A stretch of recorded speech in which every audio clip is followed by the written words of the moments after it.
Hi everyone, and welcome to Batting the Cycle, where we discuss all the hottest news around the world of Major League Baseball. I'm John Paul Salamanca, there's Evan Molina, and Ed, who's on first? Well, David Wright is back for the New York Mets. Nice to see him. It won't really help him in the standings. I was going to ask you that, like how much of an impact No, I mean, it's good for the team considering we got a young team. He is Mr. Met, right now. So it's nice to have him back in the lineup, instead of just depending on Granderson. I'm just glad to see the captain for the Mets back on the lineup. So, I mean, it gives me a reason to go to Citi Field. So. Who's on second? Second big trade news. We had the Chicago Cubs trading Jeff Sabathia, who's maybe the only worthwhile player right on their roster right now, to the Oakland Athletics.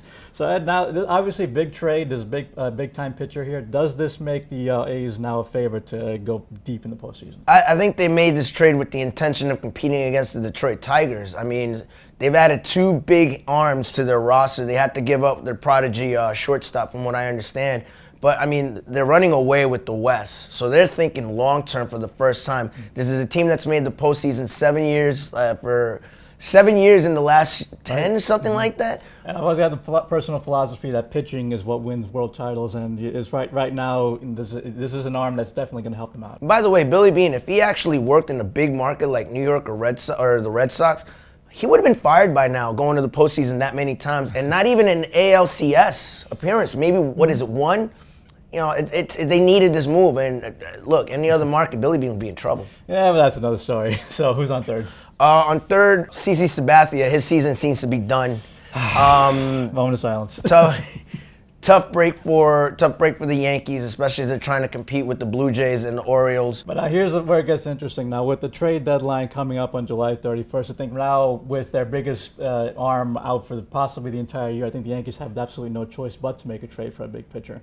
They need to replace him with somebody, and with Derek Jeter's final season, pretty much halfway done now. I think they really want to send their captain home on a high note. I have to question, though, if you're Tampa Bay, if you're just going to give David Price to a division rival, I wouldn't do that myself unless it's an offer he can't refuse. But he's now with Sabathia gone, he's the next guy that's in line to be traded. So.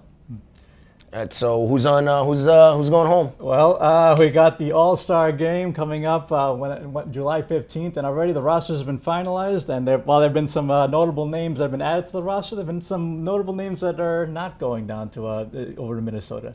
One of the ones that surprised me was Ian Kinsler from the Tigers. He's having a pretty big year, 302 batting average, 45 runs batted in.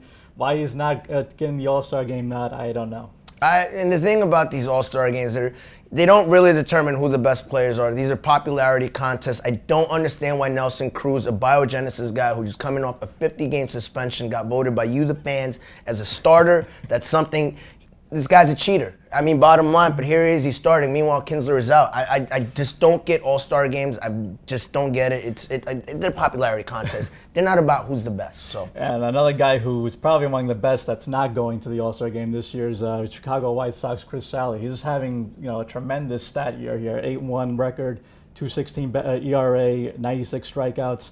Yet he's not going to Minnesota for the All-Star game. That's another head scratcher. And again, it goes down to you, the fans. If the regular guys, look, Jeter's starting, and the only reason he's starting is because it's his retirement tour, and that's fine. I'm gonna let that go. No, it's fine. It's cool. I get it. It's a game for the fans, but you can't sit here and tell me these are the best starters when you leave it up to the fans. I'm sorry, but that's just the truth.